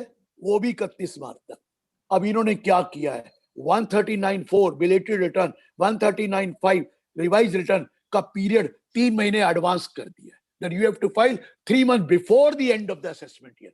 मतलब 31 दिसंबर तक आपको रिटर्न फाइल करनी ही पड़ेगी, चाहे वो बिलेटेड हो चाहे रिवाइज हो, उसके बाद ना आप फाइल कर ही नहीं सकते। काम खत्म हो गया। वकील सर 31 दिसंबर के बाद एंजॉय करिए, शिमला घूमने जाइए, नया साल मनाइए, अब 31 दिसंबर के बाद कोई रिटर्न जानी ही नहीं है। समझ में आ रहा है कितना फायदा कर दिया? 31 दिसंबर के बाद रिटर्न जानी ही नहीं है। तो ये रूल बन गया 3 महीने। अब आपको 31 दिसंबर तक सब रिटर्न ने भर देनी है, चाहे कुछ भी हो। जो फाइन होता था 10,000 वाला, वो तो बेकार हो गया, क्योंकि 31 दिसंबर के बाद आप भर ही नहीं सकते, 31 दिसंबर तक भर सकते हैं। लेकिन रुकिए, एक और फायदा हुआ है, लेकिन फायदा आपको नहीं हुआ, उनको ही हुआ है। क्या? जो 143(2) का नोटिस आता था, कब आता था? 6 months from the end of the financial year in which return is made. 30 सितंबर तक आता था। 143 स्क्रूटनी का नोटिस का क्या डेट थी आने की सर? 30th of सितंबर। इसको भी प्रीपोन कर दिया कि 30 जून के बाद कोई स्क्रूटनी का नोटिस नहीं आएगा। 30 जून के बाद कोई स्क्रूटनी का नोटिस नहीं आएगा। आप कहेंगे इसमें फायदा क्या हुआ? मैं बताता हूं। हम क्या करते थे, रिटर्न 31 जुलाई को जानी होती थी, हमें डर होता था कि पिछला स्क्रूटनी ना आ जाए, थोड़ा इंतजार कर लेते, बाद में भर देंगे, पेनल्टी दे देंगे, लेकिन स्क्रूटनी ना आ जाए, 30 सितंबर तक पता लग जाएगा, फिर करेंगे रिटर्न। अब तो जून में ही आ जाएगा, जून में नहीं आया तो जुलाई में भर देनी है, कोई दिक्कत ही नहीं है। समझ रहे हैं सर? दाई से पेट मत छुपाना, मुझे सब पता है क्या होता था। दाई से पेट मत छुपाना कभी भी। मुझे पता है कि हम लोग यही करा करते थे, यार सितंबर की इंतजार कर लो, फिर रिटर्न भरेंगे, स्क्रूटनी ना आ जाए। अब तो 30 जून है। लेकिन कौशल जी, हमें नुकसान हुआ है, हमें फायदा हुआ है, उनको नुकसान नहीं हुआ है। क्यों? अब आप रिटर्न लास्ट कब भरेंगे? दिसंबर तक। नोटिस कब आएगा? जून तक। उनको तो फिर भी 6 महीने मिल गए, उनको तो फिर भी 6 महीने मिले। पहले भी तो 6 महीने मिलते थे, 31 मार्च से 30 सितंबर, 31 मार्च से 30 सितंबर। अब क्या हो गया? 31 दिसंबर से 30 जून। मिल गए ना उनको 6 महीने। और एक और है, वो टाइम बार्ड केसेस होते थे 153 में, किसी जमाने में 24 महीने होते थे, फिर 21 महीने हुए टाइम बार्ड के, फिर 18 महीने हुए, और आजकल 12 महीने हैं। अब 12 महीने को भी उठाकर 9 महीने कर दिया, मतलब 31 दिसंबर तक टाइम बार्ड केस खत्म। सर रिटर्न भी चली गई आपकी त्रिलोक जी, और टाइम बार्ड केस भी खत्म हो गए, तो क्या छेने बजाओगे जनवरी के बाद? कोई काम तो खत्म हो गया, रिटर्न भी चली गई और असेसमेंट भी खत्म, दिसंबर के बाद होनी नहीं, उसके बाद तो कोई होनी नहीं, वो तो टाइम बार्ड हो गई। तो आराम मिल गया, थोड़ी टेंशन खत्म हो गई, कोई चिंता नहीं करो। लेकिन रुकिए रुकिए, मैं जो कह रहा हूं, उनको कोई नुकसान नहीं हुआ, क्योंकि वो पहले 31 मार्च को रिटर्न फाइल करते थे, अगले 31 मार्च तक टाइम बार्ड होता था। अब 31 दिसंबर को करोगे, अगले 31 दिसंबर तक टाइम बार्ड होगा। उनके लिए तो वही 1 ईयर है, उनके लिए तो वही 1 ईयर है, हमारे लिए फर्क है, उनके लिए 1 ईयर ही है। ठीक है सर? तो आप अब दिसंबर 31 को अच्छा मनाए करें, नया साल जो 12 बजे रात को मनाना होता है, खुश होके मनाएं। काम खत्म किया और अब कोई दिमाग में टेंशन नहीं है, रिटर्न भी चली गई है और केसेस भी खत्म हो गए, तो आराम हो गया ना सर। तो चलिए, ये भी एक फायदा हुआ जो मैंने आपको बताना था। अब आगे आइए सर, सर्च के केसेस आपके यहां कई लोग करते होंगे, और जब 132 में सर्च होता था, आपको पता है, तो उसका असेसमेंट होती थी 153 कैपिटल ए, 153 बी एंड 153 सी। यही था ना सर? 153 A B C. एक जेंटलमैन ने बहुत हाथ हिलाया है, लगता है उनका सर्च का ज्यादा काम है, उनका सर्च का ज्यादा काम है। उन्होंने इमीडिएटली कहते हाँ हाँ 153 ए बी सी में होता था। अब 153 ए बी सी खत्म, कोई भी सर्च 31 मार्च 21 के बाद होगी, 31 मार्च 21 के बाद होगी, 153 ए बी सी नहीं होगा, खत्म, वो नहीं होगा। तो कौन सा होगा? वही 147 इनकम स्केपिंग असेसमेंट। अरे नॉर्मल केस भी तो 147 में है, वो कहता दोनों को मर्ज कर दिए 147। अब क्या किया है जरा ध्यान से सुनिए संदीप जी, जो हमारा 147 एग्जिस्टिंग था, 148 था, 149 था, 151 था, 153 था, उसको सब्स्टिट्यूट करके नया सेक्शंस डाल दिए, सारे बदल गए। अब दोबारा पढ़ो 147, 148 और एक नया सेक्शन भी डाल दिया है 148 कैपिटल ए, और फिर 149। अब दोबारा पढ़ना पड़ेगा, पढ़ना तो पड़ेगा ही सर, पढ़ना तो अब पढ़ना ही चाहिए। तो ये आया। अब क्या किया है, चाहे सर्च का केस हो चाहे नॉर्मल रीअसेसमेंट हो, दोनों केस में 147 लगेगा सर, दोनों केस में 147 होगा। If there is an income which has escaped assessment either due to search or any other reason, you will have to assess under 147। लेकिन रुकिए, क्या फायदा किया वो सुन लीजिए, क्या नुकसान है वो सुन लीजिए। अब कितने साल का केस खुलेगा? Maximum 3 years। You can open the case re-income escaping assessment within 3 years from the end of the assessment year for which income has escaped assessment। पहले कितने साल के केस खुल सकते थे? मैक्सिमम 6 साल के। अब कितने खुलेंगे? 3। 6 कहते थे वो 6+1 होता था, अब 3+1 होगा, 3 साल के ऊपर नहीं होगा। और सर्च के केस तो हमेशा ही 6 साल के होते थे, वो भी 3 साल के कर दिए गए। सर्च के तो हमेशा 6 साल के होते थे, 3 साल के कर दिए। ये पहला समझ में आया? रुकिए रुकिए रुकिए, लेकिन उस 3 साल से पहले कोई इनकम एस्केप असेसमेंट 50 लाख से ऊपर है तो 10 साल तक जा सकते हैं। उसके पिछले 7 साल में किसी भी साल में 50 लाख से ऊपर इनकम एस्केप है तो 10 साल तक जा सकते हैं। सर्च में तो पहले ही था, सर्च में लिखा था 6 साल प्लस 4 साल अगर कोई इनकम एस्केप हुई है 10 लाख से ज्यादा इन 1 ईयर और in all the 4 year taken together. लेकिन अब क्या कहा है? सर्च का 3 साल और पिछले 7 साल उससे पहले किसी भी साल 50 लाख है तो सिर्फ वही वाला लेना है, बाकी नहीं लेना, बाकी नहीं। सिर्फ एक वही वाला लेना है जिसमें 50 से ऊपर है, जिसमें 50 से कम है वो सर्च में नहीं आना। और नॉर्मल भी यही कह दिया, नॉर्मल भी कहा 3 साल, लेकिन कई उसके पिछले 7 साल अगर कोई इनकम स्केप हुई है इन पर्टिकुलर ईयर 50 लाख या उससे ऊपर, उस केस में हम 10 साल कर देंगे। ये कर दिया उन्होंने, 10 साल कर देंगे। लेकिन आप देख रहे हैं क्या हुआ उसमें, क्या हुआ है कि नॉर्मल जो सर्च के असेसमेंट के केस थे वो 6 साल से ऊपर जाते ही नहीं थे, लेकिन वहां नुकसान हो गया। वो 3 साल तो जरूर कर दिया, लेकिन उससे पहले जो 7 साल हैं उसमें कोई भी साल ऐसा निकला जिसमें 50 या 50 से ऊपर होगा तो वो सर्च कर दे, वो उसका रीअसेसमेंट करेंगे, उसका रीअसेसमेंट वो कर देंगे। ये नया चीज डालती है। क्लियर हुआ सर? लेकिन रुकिए रुकिए रुकिए, सिर्फ उस साल का और नहीं है।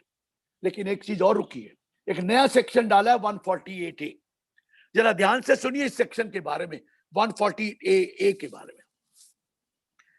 देखिए पहले क्या होता था, इनकम टैक्स डिपार्टमेंट अब प्रोएक्टिव हो गया है।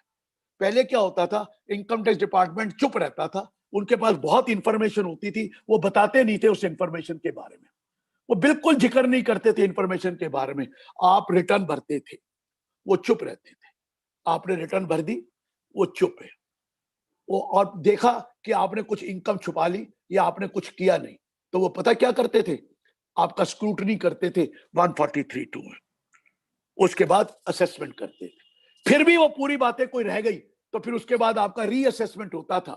कौन से सेक्शन में? 147 में। वो रीअसेस भी आपको करते थे ना, ये होता था, लेकिन बताते नहीं थे।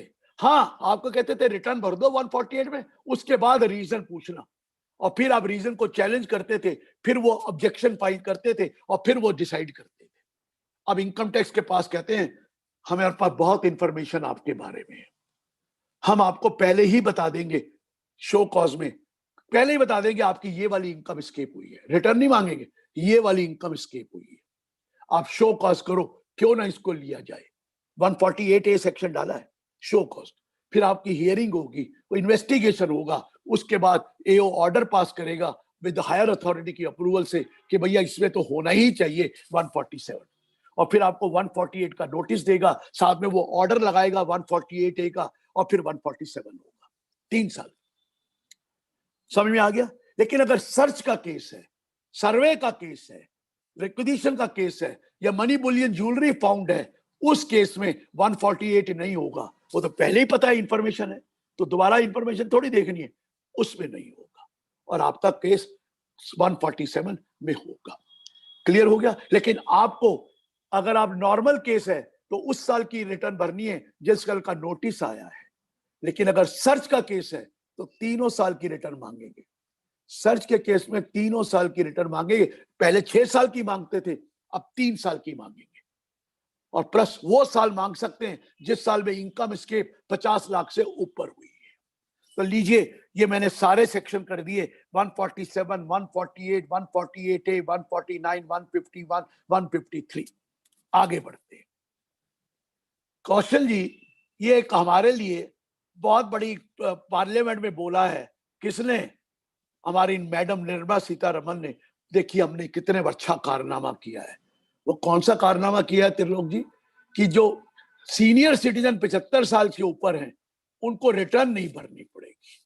194P सेक्शन डाल के कह दिया उनको रिटर्न नहीं भरनी पड़े। अरे क्यों मूर्ख बना रहे हो सर? क्या मूर्ख बना रहे हैं? कहते इसमें कंडीशन है, आपके पास सिर्फ 2 ही इनकम होनी चाहिए, एक पेंशन इनकम और एक इंटरेस्ट इनकम बैंक की, और वो भी बैंक की, और फिर वो एक ही बैंक में अकाउंट होना चाहिए। आपके पास 2 बैंक में अकाउंट है तो नहीं कर सकते, एक ही बैंक में अकाउंट, ताकि 194P में वो बैंक पूरा टैक्स काट ले और आपकी रिटर्न नहीं भरने की हो। अरे टैक्स तो आपको मिल गया, रिटर्न। तो सर 75 साल वाला जो इतना काम कर रहा है, क्या उसके पास पैसे नहीं होंगे? क्या उसकी डिविडेंड नहीं आ सकता? क्या उसको म्यूचुअल फंड से पैसे नहीं आ सकते? हाउस प्रॉपर्टी का रेंट नहीं आ सकता? उस केस में तो 1 रुपया भी आएगा तो वो 194P में जा ही नहीं सकता। 194P में तो सिर्फ तब जाएगा जब 102 इनकम है, सिर्फ 2, एक पेंशन और दूसरा इंटरेस्ट ऑन बैंक डिपॉजिट, और वो भी एक ही बैंक में। तो ये तो ऐसे ही है, वोट बैंक के लिए डाला। अरे है कितने लोग ऐसे जिनकी सिर्फ 2 ही इनकम है और 75 साल से ऊपर है? होंगे 8-10 हजार लोग, उनको खुश कर दिया कि आपको रिटर्न नहीं भरनी। ये थोड़ी का कि आपको टैक्स नहीं देना है, सिर्फ ये कहा आपको रिटर्न नहीं भरनी है। टैक्स तो देना ही देना है, वो बैंक काट लेगा और बैंक गाली देगा, यार मैं ये काम बढ़ गया मेरे लिए, मैं क्यों काटूं। तो आप बात समझ रहे हैं, ये नया डाला, इसकी कोई वैल्यू नहीं है।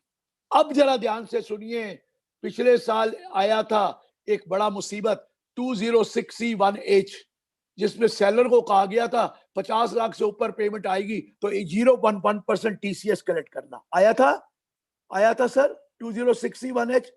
अब एक और नया डाल दिया 194Q। अगर एक बायर ऑफ गुड्स है और उस बायर का टर्नओवर पिछले साल 10 करोड़ से ज्यादा है, अब बायर ऑफ गुड्स अगर 50 लाख से ऊपर का बिल माल खरीदता है या पेमेंट करता है ड्यूरिंग द ईयर, तो उसको TDS कलेक्ट करना पड़ेगा, काटना पड़ेगा 0.1%। 0.1%। अब तो TDS कौन काटेगा? बायर काटेगा, अगर बायर का टर्नओवर 10 करोड़ से ऊपर है। अगर बायर का टर्नओवर 10 करोड़ से कम है और सेलर का 10 करोड़ से ऊपर है, तब 2061H लगेगा। लेकिन अगर बायर का 10 करोड़ से ऊपर है तो H लगेगा ही नहीं। क्या लगेगा? 194Q। सो ये कर दिया, ये मैंने आपको बताया। अब आपको पता है 206AA में क्या लिखा है कि अगर आप पैन नंबर नहीं देते तो आपका किस रेट से TDS कटता है? या तो रेट प्रिस्क्राइब्ड या 20%। एम आई राइट सर? और कई महानुभाव ऐसे हैं सर, महानुभाव की बात बता रहा हूं, कई महानुभाव ऐसे हैं कि उनका TDS कटा होता है फिर भी रिटर्न नहीं भरते। अरे 1% कट गया उसका 194C में, वो रिटर्न भरते ही नहीं, कई सालों की रिटर्न नहीं भरते।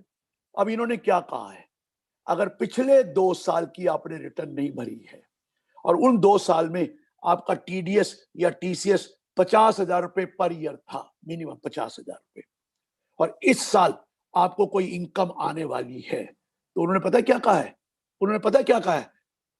ये देखिए, TDS जो कटेगा वो डबल रेट से कटेगा। डबल रेट मीन्स अगर 10% है तो 20 हो जाएगा, 5 है तो 10 हो जाएगा, 1 है तो 5 होगा, 5 विच एवर इज हायर 5 होगा। क्यों कहा? तो भैया ये लोग करते रिटर्न नहीं भरते तो टैक्स तो ले लो इनसे। लेकिन रुकिए, तो लोग जी मुझसे पूछेंगे, मुझे क्या पता उसका 2 साल की रिटर्न गई या नहीं गई है, मुझे क्या पता मैं ट्वाइस कैसे निकालूं? पता लग जाएगा त्रिलोक जी, आपको यूटिलिटी दे देंगे, यूटिलिटी अवेलेबल होगी, आप उसका पैन नंबर डाल देना, क्लियर पता लग जाएगा कि उसका 2 साल की रिटर्न गई है कि नहीं गई है।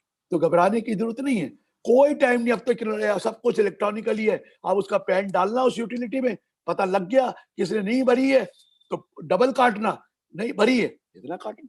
क्लियर हो गया? आगे चले। अरे वो जो डिविडेंड आता है त्रिलोक जी, कभी मार्च में आ जाता है, कभी जुलाई में आ जाता है, कभी सितंबर में आ जाता है और आता रहता है।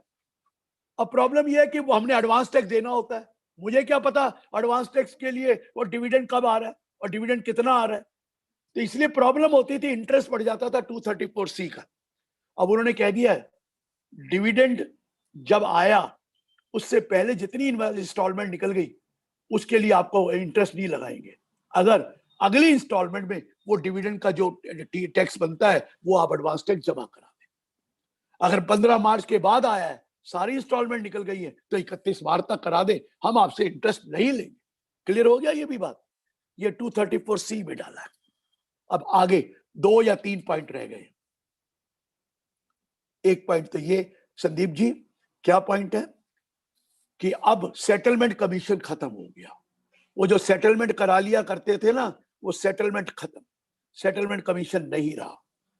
और वो एक नई चीज डाली है, वो हमने रिकमेंड करी है, डिस्प्यूट रेजोल्यूशन कमेटी, कि भाई ड्राफ्ट ऑर्डर बनके नेगोशिएट कर लो आपस में बैठकर कि भैया ये टैक्स है, ये है, तो आप नेगोशिएट कर लो। 3 कमिश्नर बैठ जाएंगे, आप बैठ, लेकिन नेगोशिएट ये नहीं है टेबल पे बैठना है त्रिलोक जी, ये भी ऑनलाइन होगा नेगोशिएशन, और इसकी वीडियो कॉन्फ्रेंस होगी और वीडियो रिकॉर्डिंग भी होगी, ताकि आप ये ना कहना बोलो सर क्या करना है, अब बोलो सर क्या करना है ये नहीं हो सकता। समझ में आया? वो वीडियो रिकॉर्डिंग होगी। तो ये अभी तक तो छोटे केस है, 50 लाख की रिटर्न ज्यादा नहीं है और 10 लाख का वेरिएशन है, तो कर सकेंगे, नहीं तो नहीं। और अगली चीज, फेसलेस 255 सेक्शन डाल के ITAT को भी वेरी शॉर्टली फेसलेस करने जा रहे हैं, वेरी शॉर्टली करने जा रहे हैं। अब लास्ट आइटम बता रहा हूं, वो लास्ट आइटम क्या है सुनिए। 271AA डाला था कि अगर कोई फॉल्स एंट्री है, कोई बोगस एंट्री है, तो जिसकी किताबों में पाई गई उसको टैक्स तो लगेगा ही, पेनल्टी तो लगेगी भी, और 271AA में 100% पेनल्टी भी लगेगी, 100%। और जिसने वो एंट्री दिलवाई उसका भी 100% लगेगी। अब एक इन्होंने एक नई चीज और डाल दी है 281B में, अगर 2 करोड़ रुपए की गड़बड़ है तो आपकी एसेट को भी अटैच कर देंगे, अगर 2 करोड़ की, ताकि हिला देंगे उस आदमी को जो चोरी कर रहा है और जो बेईमानी करवा रहा है। तो ये लास्ट आइटम थी और मैंने आपको पूरा कर दिया। और अब आप कोई चीज है तो बताइए। चलिए, ये खत्म हो गया। अब बताइए सर, कोई भी आपको क्वेरी हो, कोई भी चीज पूछना हो तो पूछ सकते हैं, और नहीं तो मुझे जल्दी है कि मेरा अगला भी ये प्रोग्राम है, 5-10 मिनट में जो भी कवर कर सकते हैं आप प्लीज कर दीजिए, पूछ लीजिए sir. The whole discussion is over. कोई आवाज ही नहीं आ रही किसी की।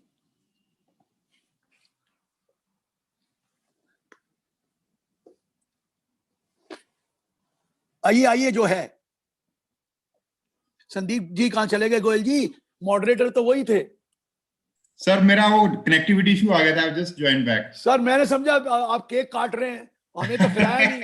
आप केक काट के खाइए। नहीं सर, वो तो अभी केक काटेंगे सर, आप लोगों की अच्छा, अभी ब्लेसिंग काटेंगे। चलो ठीक है सर, ठीक है। जी। हाँ, बोलिए सर। सर मेरे पास चैट में Rupinder ji, can you please read the question because I have lost my chat here. Rupinder ji, can you unmute yourself? पूछिए sir. Yes, sir. Good morning. Morning, Sir, good morning. I have two queries. First is that how now the person has to surrender the 12A if the receipts of education institutions are before 5 crores. देखिए, ऐसा है, अगले साल से होगा वो, क्योंकि क्या करने जा रहे हैं कि आप या तो 1023C रखेंगे या 12, लेकिन 5 करोड़ के वाले में ऐसा क्लियर नहीं है, क्योंकि वो तो लिखा जो अप्रूवल लेने वाले हैं या तो वो 1023C में रहेंगे या 11-12 में, ये अप्रूवल वाले तो है ही नहीं। तो इसलिए ये हो सकता है कि 12 आप रखे जेब में और 1023C में रिटर्न भर दे 5 करोड़ वाले, ये हो सकता है सर। अच्छा, means you have to have 12A but you can file that under section 1023. अभी तक तो उन्होंने वही कहा जिनकी अप्रूवल है या रजिस्ट्रेशन है एक रखेगा, लेकिन यहाँ तो ये अप्रूवल है ही नहीं, इसलिए शायद आप कंटिन्यू कर सकते हैं। हाँ जी। And second is that is regarding provident EPF ESI. Sir, sir, this is a serious reservation because in small towns, I am not talking of big towns, employer has to pay even employee share from his own pocket because employees never allow the deduction from his salary. Means a little bit harsh on the. Sir देखिए, मैं little bit harsh इसलिए नहीं करूंगा, law तो यही कहता है due date. आज तक का लॉ नहीं बना, लॉ तो 1961 का बना हुआ है, लेकिन वो कोर्ट ने जजमेंट फेवर में दे दी थी तो आपको था। लिटिल बिट हार्श नहीं है सर, 15 तारीख तक जमा कराना है, कराओगे तो फिर भी ये क्या तरीका हुआ कि आप 15 के बाद कराना चाहेंगे? ये तो कोई खास बात नहीं है सर, कराना तो है ही है, तो ठीक डेट पे जमा करा दो। And sir, lastly, I think you have skipped 194Q. मैंने करा है सर, वो जो बायर पर जो 10 करोड़ से ऊपर टर्नओवर है 0.1% पूरा करा है सर, एग्जांपल दी है। और शायद उस वक्त थोड़ी सी आपको जल्दी उठ गए होंगे, नींद आ गई थी यहाँ। नहीं मजाक कर रहा हूँ सर। सर आपके लेक्चर में नींद आ ही नहीं सकती किसी को। And thank you sir, thank you. And the most commendable thing is that this government has introduced faceless scheme and every advocate is in the same line now, same platform. Very good sir। और बोलिए sir mister PS Bedi advocate पूछ रहे हैं what are. हाँ बोलिए sir, Bedi साहब बोलिए। हाँ, उन्होंने पूछा सर 44 ADA और 44 AD में क्या चेंज करी गई है? अरे आप वो सुनिए, मेरे एक मैं भूल गया, देखिए हमारे आदमी कितने शेर हैं, अपने आप को ला बनाते हैं, गलती करते हैं तो कहते हैं कोई फर्क नहीं पड़ता, ठीक कर देंगे, हम करते तो हमारे पीछे पड़ जाते। 44 एडीए में क्या चेंज आया सर सुनिए। इन्होंने लिखा था हम भी, आप वकील भी तो 44 एडीए में आते हैं, क्या है, if a person is carrying on a profession refer to in 44 AA and if he can presume his income to be 50% of the total receipt, provided the total receipt do not exceed 50 lakh, and you will not have to maintain books of account. यही है ना 44 ADA में, त्रिलोक जी यही है ना, 50% ले लो और आप अकाउंट्स ना बनाओ। अब इनको ध्यान नहीं रहा कि एलएलपी का तो मैंडेटरी है एलएलपी लॉ में बुक्स ऑफ अकाउंट्स बनाना, ये तो हमने गलत कर दिया। 44 एडी में लिखा हुआ है एलएलपी को नहीं मिलेगा, 44 एडीए में लिखा ही नहीं एलएलपी को नहीं मिलेगा, तो इन्होंने अब चेंज कर दिया। क्या लिखा है, that every person being individual, ध्यान से सुनना त्रिलोक जी, गलती बताता हूं, इंडिविजुअल एचयूएफ और a firm other than LLP carrying on a profession. अब बताइए त्रिलोक जी, एचयूएफ भी प्रोफेशन करने लग जाएगा? एचयूएफ प्रोफेशन कर सकता है, पर ये बड़े आदमी है ना, कट पेस्ट किया, 44 एडी से उठाया, उसको उठाकर नीचे डाल दिया, ये रियलाइज नहीं किया, अरे भैया प्रोफेशन एचयूएफ नहीं करता, आप भी वकील हैं, एचयूएफ में शुरू कर दो वकालत, एचयूएफ में वकालत कर सकते हैं। ये हमारे महानुभाव हैं, ये गलती हुई है वो ठीक हो जाएगी। अब सिर्फ इंडिविजुअल एचयूएफ फर्म को मिलेगा, एलएलपी को नहीं, 44 एडी, यही चेंज आया, यही चेंज आया। मैं भूल गया था बताना, मैंने अब बता दिया। चलिए सर, और पूछिए sir. Mister Vinod Mittal advocate Bathinda से क्वेश्चन है, if charitable trust is not registered, turnover is less than 5 crores, return is filed, can the case be taken up in scrutiny? पहला पॉइंट, ये कॉलेज यूनिवर्सिटी हॉस्पिटल है तभी, बाकी जगह नहीं, ये यूनिवर्सिटी कॉलेज हॉस्पिटल है तभी है 1023 में। स्क्रूटनी तो कभी भी लिया जा सकता है, ये चेक करने के लिए कि 5 करोड़ 1 करोड़ है कि 1 करोड़ से ज्यादा है। स्क्रूटनी तो तब भी लिया जा सकता है कि जो फंड्स आए हैं वो आपके पास उसका अकाउंट है कि क्या है, ये तो इसलिए स्क्रूटनी मना नहीं है, कोई ना कोई गड़बड़ की होगी, उसके हिसाब से नजर आ रहा होगा कि ये 1 करोड़ से ज्यादा बनता है, ये 1 करोड़ से नीचे करके एग्जेम्पशन ले रहे, आ सकता है। आप स्टेब्लिश करिए 1 करोड़ से ऊपर रिसीट नहीं आई, क्योंकि सारी डोनेशन मिलानी है, सारी रिसीट बनानी है, वो सिर्फ ये नहीं है कि कॉर्पोरेशन अलग हो जाएगी, total receipt including donation should not exceed 1 crore, इसलिए आया होगा स्क्रूटनी में। चलिए सर, नेक्स्ट क्वेश्चन है उपिंदर गोयल जी का। He is asking, under old regime can assessee claim interest deduction under section 24 for new loan taken after 1420? Old regime में तो allowed है, लेकिन आपको पता है 2 लाख से ज्यादा नहीं है, और आपको पता है अगर लॉस है तो वो इंटरेस्ट कैरी फॉरवर्ड होगा, किसी और हेड से अलाउड नहीं है, 2 लाख तक अलाउड है, वो कैरी फॉरवर्ड है, वो कोई दिक्कत नहीं है। न्यू रिजीम में नहीं अलाउड है, ओल्ड रिजीम में तो अलाउड है। ओल्ड रिजीम में तो 80EE भी मिलेगा 1.5 लाख का, ओल्ड रिजीम में तो 80EE भी मिलेगा 2 लाख का, नई रिजीम में तो ये चैप्टर 6 से है ही नहीं। चलिए सर, नेक्स्ट क्वेश्चन पूछ रहे हैं मिस्टर अश्विन तन्ना, उन्होंने अपना हैंड रेज करा। Mister Ashwin, please go ahead, please ask your question. Girish ji नमस्कार, आपका दिन शुभ हो। I have got some connectivity difficulty over here. Can I have a recording and when and from where? कौशल जी से पूछिए ना, कौशल जी ने रिकॉर्ड किया होगा, नहीं तो आप मेरे वहां जाइए YouTube में, 15वां लेक्चर है, 14 लेक्चर वहां पर पड़े हुए हैं, सुन ले। बहुत बढ़िया सर। 14 लेक्चर, आज का लेक्चर भी YouTube पर अवेलेबल है सर आपके लिए।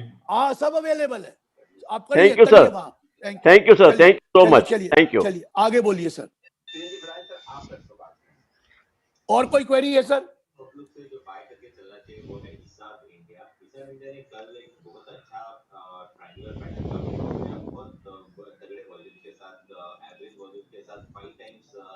और कोई क्वेरी है सर? हेलो सर, एक क्वेरी है मिस्टर के सिंगला जी की है सर। बोलिए सिंगला जी, बोलिए, प्लीज गो अहेड, अनम्यूट करिए सर अपने आप को। गिरीश कुमार नाकरा, हाँ जी नाकरा जी बोलिए। नाकरा जी, यस। हाँ जी सर, हाँ बोलिए सर। सर मेरी क्वेरी रिगार्डिंग है 194 क्यू, जो आपने अभी नया सेक्शन बताया। हाँ जी, हाँ जी, हाँ जी। उसमें ये है कि अगर आप बता रहे हैं कि जो सेलर है उसके लिए जो प्रोविजन है कि अगर वो एग्रीगेट अगर 50 लाख से ज्यादा है तो उसके लिए TDS की है, अगर वो रिसीट बेसिस पे है सेलर के केस में, या ड्यू और receipt which ever is earlier है 194Q में। और ठीक है सर। 194Q तब लगेगा, जब सुन लीजिए, हाँ जी, जब परचेजर का टर्नओवर पिछले साल 10 करोड़ से ऊपर हो और इस साल उसने माल खरीदा या पेमेंट करी एक्सीडिंग 50 लाख, तो ठीक है सर। आपको 0.1% काटना है। सेलर का सेल क्या है हमें नहीं मालूम, हमें बायर की टर्नओवर देखना है 10 करोड़ से ऊपर और 0.1 काट दीजिए। लेकिन ठीक है। अगर बायर का टर्नओवर 10 करोड़ से नीचे है तो फिर सेलर कलेक्ट करेगा बायर से, अगर सेलर का टर्नओवर से ज्यादा है। अगर दोनों का 10 करोड़ से ऊपर है तो 194Q लगेगा, 2061H नहीं लगेगा। अगर दोनों का 10 करोड़ से ऊपर है तो 194Q लगेगा, 2060H नहीं लगेगा। क्लियर हुआ जी? ठीक है सर, वही था कि मेरे को टीसीएस का था कि टीसीएस नहीं लगेगा, फिर वो कट जाएगा, मतलब अगर हाँ दोनों जी। का 10 करोड़ से ज्यादा है। हाँ तो उसमें आना है क्यू में। ठीक है सर, थैंक यू सर, हाँ, थैंक यू। Thank you. हाँ जी। So, Goyal ji, can I ask the question? बोलिए बोलिए जी, जल्दी करिए सर जरा, हाँ जी, मेरा अभिषेक अगला जी, अगला सेशन है। Just a minute sir.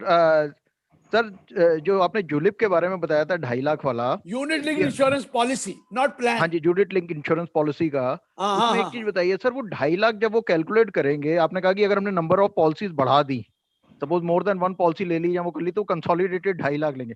हाँ तो जी, इट हाँ विल जी। Be only restricted to these type of policies या सारी तरह की इंश्योरेंस जो हम दे रहे हैं? नहीं नहीं नहीं, सिर्फ वो वाली जो यूनिट लिंक इंश्योरेंस पॉलिसी, इसमें 2 कंपोनेंट है, इन्वेस्टमेंट का ओनली और दोज इंश्योरेंस का। रिस्ट्रिक्टेड बाकी पॉलिसीज नहीं, में बाकी अगर नहीं, बाकी का वही लॉ है, क्लबिंग होगी। पुराना लॉ है। हाँ, मतलब केवल उन रिस्ट्रिक्टेड पॉलिसीज पे ही क्लबिंग होगी, बाकी पे इसी क्लबिंग नहीं पॉलिसी होगी। पे। बाकी में तो 10% ऑफ सम एश्योर्ड है, 10% ऑफ सम एश्योर्ड लिमिट इस पे है। वो 10% वाली क्लॉज भी नहीं लगेगी? नहीं इसमें नहीं, अगर इसमें 2.5 क्लॉज से नहीं ऊपर लगेगी है तो 10% वाली। हाँ जी, नहीं नहीं नहीं, ओके, इसमें 2.5 की लिमिट है। 2.5 की। ठीक है sir, thank you, thank you.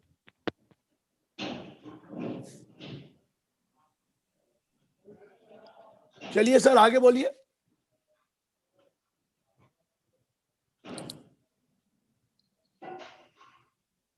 Singla जी, आप क्वेश्चन पूछिए प्लीज, मिस्टर के सर सिंगला। कवर हो गया, मेरा क्वेश्चन कवर हो गया। All thank you. right, all right. Thank you so much. Anybody else has a question?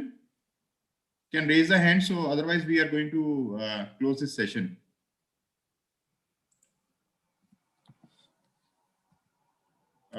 With this, we are coming to the end of our very enthralling session. Dr. Girish Ahuja had spared his time. I personally want to thank him for all the wishes he has given to me on my birthday today, and all the members. I am really thankful to all of you for having showered your blessings.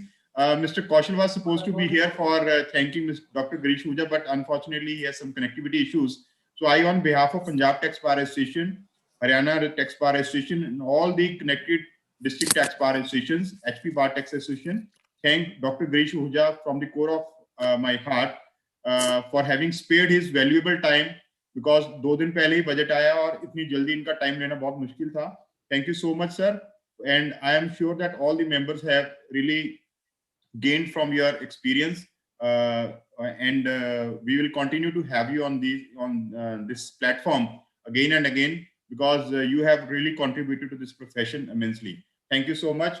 Thank you, sir. Take care. Stay healthy. Take care, all of you. Thank you Thank so you much. very much. Please.